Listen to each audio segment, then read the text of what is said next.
Good morning, everyone. This is Father Nate, missionary priest in Italy.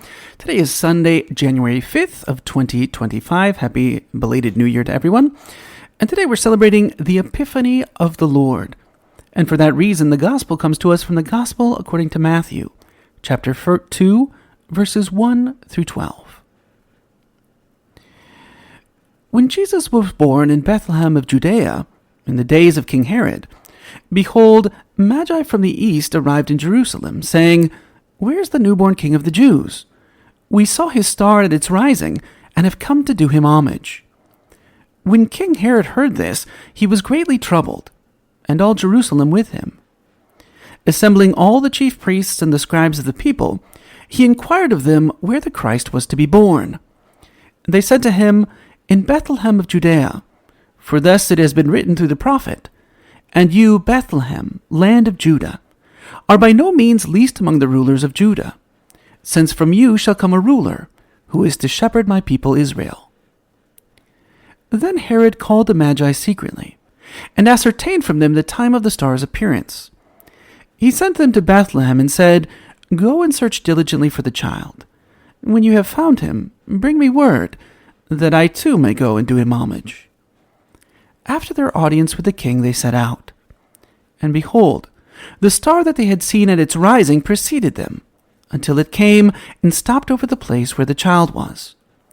They were overjoyed at seeing the star, and on entering the house, they saw the child with Mary his mother. They prostrated themselves and did him homage. Then they opened their treasures, and offered him gifts of gold, frankincense, and myrrh. And having been warned in a dream not to return to Herod, they departed for their country by another way. Today we celebrate the Epiphany of the Lord. That word epiphany comes from the Greek word meaning to reveal. And so on this day we recall how Christ reveals his saving presence to the world, that is, to everybody, since Christ came to save everyone. At Christmas, the birth of Christ and the dawn of salvation was announced only to a few people. We can think, for instance, of the shepherds. Now, however, that message of salvation is being made manifest to the world, since, as St. Paul writes to the Ephesians, the Gentiles are co-heirs, members of the same body, and co-partners in the promise in Christ Jesus through the gospel. In other words, salvation is for everyone. Before, God's redeeming work was only prefigured. It was something that we needed to wait for. As the prophet Isaiah said in the first reading, "Rise up in splendor, Jerusalem. Your light has come. The glory of the Lord shines upon you. See, darkness covers the earth, and thick clouds cover the peoples. But upon you the Lord shines, and over you appears his glory. Nations shall walk by your light, and kings by your shining radiance." Now, this has all been fulfilled. And today's gospel recounts for us the first Gentiles to be led to Christ, the three magi.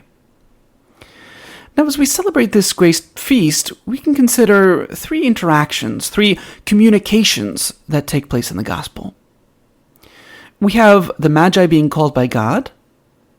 We have the conversation between the magi and Herod and his gang. And then the magi with Jesus and the Holy Family. So we have the magi with God, the magi with Herod, and how do the magi respond in Bethlehem? So first, we have the appearance of the magi in Jerusalem. Now there's three things here that call our attention. First, even though tradition has given them names, the gospel itself leaves them anonymous. Who are these magi? Well, they might have been wise men. They might have even been kings. And certainly they had great wealth, if we think about it, if they could just set out on a journey as soon as the star appeared and give such precious gifts. However, since these magi don't have any names, we're reminded that what's really important in this life isn't to have great worldly wisdom, or to have power, or even to be wealthy. The wise men aren't remembered for any of those things. Rather, the three magi are remembered because they put those things at the service of God. And we too must dedicate our entire lives to seeking out the King of Kings, the only one who's really worthy of being served. Second, it's interesting to see how God called the Magi to Jerusalem in the first place. Well, we have the words they told Herod, "We saw his star at its rising." Now, this short sentence tells us a great deal about these wise men. First, it's pretty obvious that the wise men had studied such things. It means that they were able to recognize not only the ordinary things in life, but also the extraordinary. And they allowed this extraordinary to point them towards God. Now, it can sometimes happen that we lose sight, for instance, of the wonder of creation and all the good things that God has given us. Sometimes God gives us extraordinary gifts and graces, but if we're not used to seeing Him in the ordinary things in life, oftentimes we just let the extraordinary even pass us by. Secondly, if the Magi saw the star at its rising, it means they must have been on the lookout for it. They were awaiting this sign, and that's why when it came, they were able to snap immediately into action. We too need to be on the lookout for God's will in our lives. If we're not paying attention, we'll miss those daily opportunities to love and to serve Him. Thirdly, the Magi don't simply stay put after they see the sign. Rather, they set off into action and travel whatever distance is needed in order to find the newborn king and worship him. Now, we don't know exactly where the Magi were from, but if the reading from Isaiah applies to them, then they were probably from the Arabian Peninsula. They could have been from as far south as modern-day Yemen. That would make the journey around 1,600 miles, which, on camel or on foot, would have taken a lot of time and patience. Even for us, the journey to follow Christ is something that takes time and patience. We have a long distance to go before we reach heaven, a large amount of time maybe. But the most important part is to set out and to keep moving forward. This leads us to our second point. The Magi head to Jerusalem, and they meet with Herod and his advisors. And immediately we notice the difference between the two groups. The Magi are content and indeed overjoyed to go and worship the newborn king, to go humbly and honor the one who is greater than they are. On the contrary, Herod is frightened about what all this means. The Magi were on the lookout for a sign. The Jewish leaders didn't even know anything had happened, even though Jesus was the Savior they'd been waiting centuries for. The Magi had no idea about the Scriptures or where the Messiah would be born. The Jewish leaders, on the other hand, could pinpoint the city, and yet that knowledge didn't do them any good. We see three dangerous attitudes in Herod and his friends. The first is fear. Now, it's true that Jesus comes, and that demands a response from us. We need to change our lives and live in accord with His will and His teachings. Sometimes this demands that we study the church teachings and how we live them. Oftentimes, it demands sacrifice. And sometimes it really asks us to be honest with ourselves and to humble ourselves in confession. But it never calls for fear, since perfect love casts out fear, and Christ loves us perfectly. The second attitude we see is that Herod and his friends are lazy. If the Magi are going to Bethlehem, they could have easily gone along with them to see for themselves. But they wanted to avoid the sacrifice. They want to know what's going on, but they don't want to sacrifice. They want to know the truth, but only if it means they don't have to give up anything. Finally, we could say that the third attitude that is characteristic of Herod is curiosity. He just wants to know, but not to change his life or to be a better person.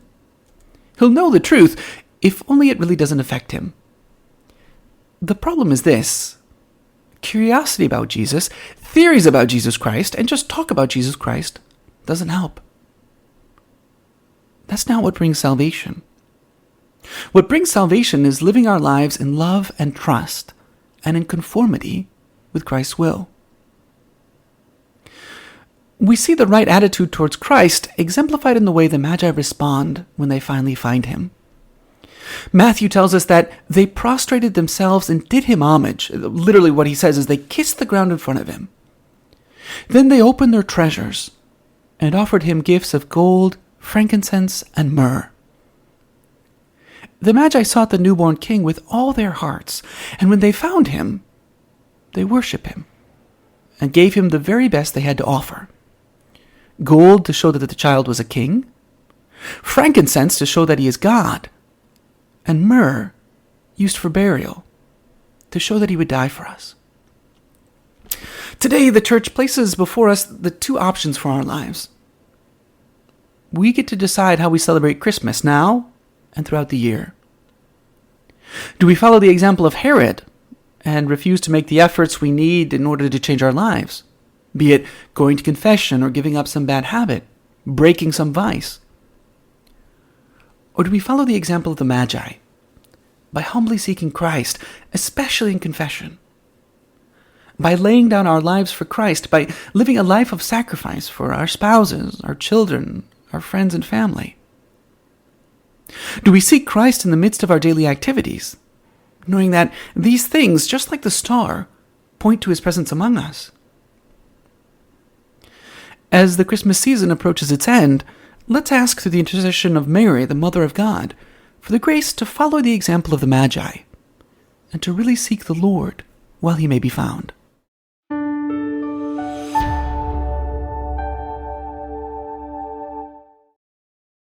If you found this video fruitful, please feel free to share it with a friend or family member.